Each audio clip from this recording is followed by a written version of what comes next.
追踪这个洗卸产品是由女艺人柯佳嬿代言，因为在脸书或是 IG 上经常看到她拍摄的宣传广告，很多消费者冲着偶像购买，发生消费纠纷后，引起消费者愤怒，在厂商官网留言，而柯佳嬿经纪人也赶紧协调，厂商发出声明，表示售后退费问题跟柯佳嬿无关。另外，消保官也解释，艺人代言的是品牌或产品的形象，对于厂商的履约争议，消费者应该找厂商负责。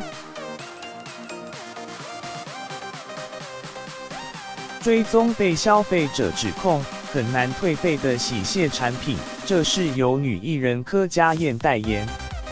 会场主持人 VS 产品代言人柯佳嬿，可以，我洗了1瓶了，她已经用完1瓶了。除了代言人这个身份，她说自己平常就是爱用者，在广告中。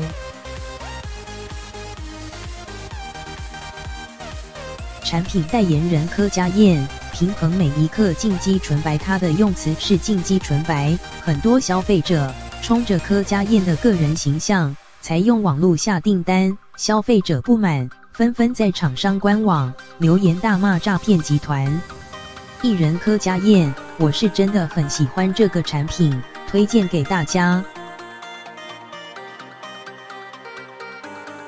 但是我也没有办法去参与他们关于销售的部分，这就是他们公司内部的事。但当然，经纪人也有帮忙，把网友的留言反映给厂商，希望他们后续能有一个妥善的沟通跟处理。对此，柯佳嬿的经纪人还协调品牌发声明稿澄清。